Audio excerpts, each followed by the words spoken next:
Hey, what's up everybody? This is Super501 and today I want to go over what we're getting with the new patch in Lost Ark. And this patch is going to be coming out on the 24th. The servers are actually down for maintenance as I'm making this video, so the servers will probably already be up when this video is out. And this is going over some of the same information I've already done a video on, but they did go into more specifics with some of the stuff that's coming with this patch. So first off is the casual Guardian Raid event. Enjoy Guardian Raids in a more casual way. Relax, play, and get honing materials. Scale of balance is applied to change the character's stats to match the Guardian levels, and the difficulty is adjusted according to the number of participants in the raid. Players will be able to challenge Helgia, Frost Helgia, Numeris, Urnil Virtus, Chromanium, Narcazina, Dark Lagoris, Ice Lagoris, Calventus, and Lavanos. So those are just a bunch of the Guardian Raid fights that are currently in the game, and those are all the ones you're going to be able to face in this scaled version of Guardian Raids. This event will last for roughly a month, and players with item level 250 or above will be able to participate. So right when you hit level 50, which is pretty much a point you get 250 item level, you'll be able to go do this and start earning honing materials from this. Similar to the Grand Prix, you can enter once a day per roster, so just once a day on one character, and earn event-specific coins to spend on rewards at a new vendor. Completing the raid during the week will grant 200 coins, and a weekend win will grant 300 coins. The vendor can be found in major cities besides the entrance to this new activity, and will be fully stocked with tier 1, 2, and 3 honing material chests, metallurgy, and tailoring books, which are used to increase your honing rates, and a tier 3 gem chest available to be nabbed every week until the event ends. So this is just another new event that will give us scaled Guardian Raids for specific Guardian Raid fights. You can do this right when you hit level 50. It's going to be scaled for everybody. You'll get a certain amount of coins for completing it once per day, and then you can spend these coins at a new vendor to get a bunch of honing materials. And it's pretty crazy that they're also giving metallurgy and tailoring books and tier 3 gem chests, because those two books, the best way to increase your honing rates when upgrading items, and tier 3 gem chests are also pretty valuable. I'm assuming they're going to be tier 3 gem chests that give you all level 3 gems, which is a pretty nice boost to upgrading your gems to increase your power. And it is also pretty nice that they're giving more points for doing it on the weekend. 100 more points is a pretty big boost, and this is nice because a lot more people are going to be able to play on the weekends, so those people can much more easily earn all the rewards from the vendor. Then we have the Competitive Proving Grounds Season 1, so this is going to be ranked PvP. Competitive Proving Grounds Season 1 will begin after the March 24th downtime for the weekly update. Players will be able to queue solo for the team deathmatch mode, battling each other for prestige and rewards. As you win or lose competitive matches throughout the season, you can track your competitive match average score, and your rank is determined by your score, as are the rewards you receive when the season ends. They also have another article going over this, but essentially this is adding ranked matches to the Proving Grounds, and this is also going to be adding a PvP vendor where you can buy honing materials, skins, and a bunch of other stuff from this vendor with the PvP currency. I've gone over that currency in a couple videos, but you essentially just get that currency for playing PvP, and then you can buy stuff with it. And then we have some more exciting news because we're getting more gifts than we thought we were. So first off, we're getting the big gift that the other regions of the game also got, which includes a new animal skin selection chest, a Makoko pet selection chest, a Makoko board mount selection chest, the Lost Ark United structure for your strongholds, an appearance change ticket, 132 Fions, 5 Menelix tomes, which are just card XP, and 2 legendary card pack selection chests, which means you get to select 2 specific legendary cards, which is massive. And this is the first gift they mentioned, and they're also holding off on the jukebox songs, which were announced last week, but that's been taken out because the jukebox songs aren't in the game yet, but we'll be getting those at a later date. And then they're giving us an additional gift that they just announced with this post, and this is pretty massive. So we're getting a bunch of different chests as an additional gift. So we have 5 Leapstone selection chests, 6 Guardian Stone selection chests, 2 Destruction Stone selection chests, 1 Honing Special Material selection chest, and 2 Fusion Material selection chests. So these are absolutely massive. A lot of these we've gotten from daily login rewards before, and these just give a ridiculous amount of materials. And you can choose to get materials from tier 1, tier 2, or tier 3. Most of these I would probably say get the tier 3 ones. Even if you're not in tier tier 3, but there can be arguments made for the weapon and armor stones to get the tier 2 ones because you get so many more tier 2 ones in tier 3. So for the armor and weapon stones, tier 2 and tier 3 are going to be good options. I wouldn't be choosing tier 1 out of any of these chests. Tier 1 materials are so easy to get, and it's definitely not worth to take any of those. And also the honing special material chests are only for tier 1 and tier 2, and those are the books that massively increase your honing chance. So those are pretty nice to help get your mains into higher tiers or help get a bunch of vaults into higher tiers. So then they're adjusting the rewards from the Arcadia Grand Prix, and they're adding metallurgy and tailoring books to the weekly reward table. So this is from the event that we got a couple weeks ago. So they're adding these honing chance increasing items, which we're getting a bunch of those as well from these other gifts and events we went over. And then they're also increasing how many destruction stones and guardian stones we can get from this vendor. And these are now in bundles of 50 that can be redeemed up to 10 times. So you can get 500 destruction stones and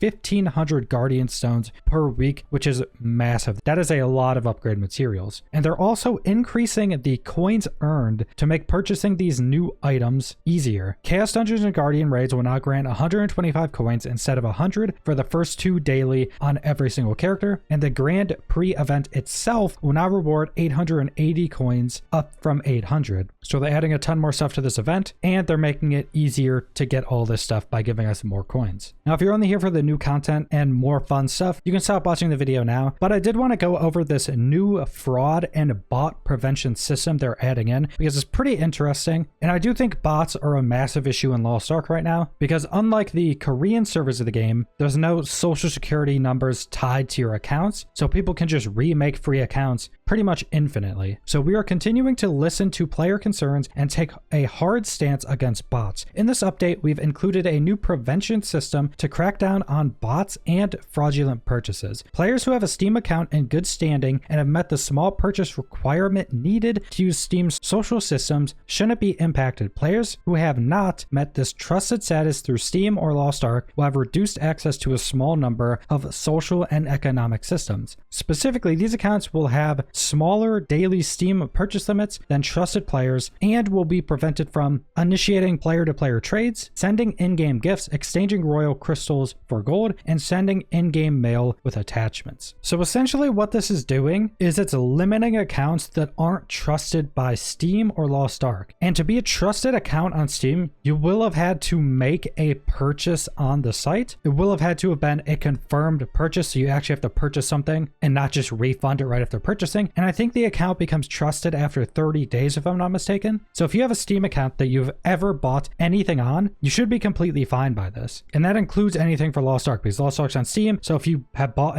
anything on Lost Ark either, you should pretty much be fine. But this is definitely going to be a pretty substantial measure against bots because the big thing in Lost Ark with bots is that they can do everything in the game and completely manipulate the markets of the game without any drawbacks. If those accounts start to get banned, they just remake a bunch of new free accounts and start their bots up again. But with this, these accounts will be heavily hindered unless they make a purchase on Steam. And this has to be a verified purchase. So even though this isn't going to stop all bots, I think it'll have a pretty big impact on how many bots can keep getting re-injected into the game and how easily they're able to do that. Our goal is for players to be able to enjoy their time in Lost Ark, safe from users engaging in fraudulent purchases or the negative impact bots have on both the economy and player experience. The only dangers in Arcadia should be demonic hordes, voracious wildlife, and colossal guardians. We strive to remain both flexible and transparent, listen to feedback, and create the best experience possible. Please remember that real money transactions, such as buying or selling gold or other in-game items to players or on a secondary marketplace, is prohibited under the Code of Conduct and will result in disciplinary action. So again, reiterating that RMT is not allowed in the game. Additional improvements to our anti-cheat programs have also been enabled in this update to help prevent cheaters and bots, alongside a few more changes we've developed with Smilegate RPG behind the scenes. We can't spill our secrets, or those engaging in these activities would catch wind. We know this won't solve everything, and we will continue cracking down on users engaging in fraudulent purchases purchases and bots, but I do think this is a good measure to try to stop or limit bots more. Like I mentioned, bots have been a really big issue in Lost Ark right now. They've been tanking a lot of the economy of the game. The market itself and the currency exchange has been incredibly volatile, randomly jumping or tanking hundreds of gold for crystals or items going down to 1 gold a piece, fish which are over 100 gold on other regions being down to like 4 gold for 100, stuff like that. And that is a massive negative to the actual player experience of an MMO, because in MMOs, the economy is actually a pretty big part of that game. But that's pretty much all I want to go over for the new update. So subscribe if you want to see more Lost Ark or other MMO videos. Leave a like if you liked the video. Leave a comment down below what you guys think about all this new stuff and changes. And thanks for watching.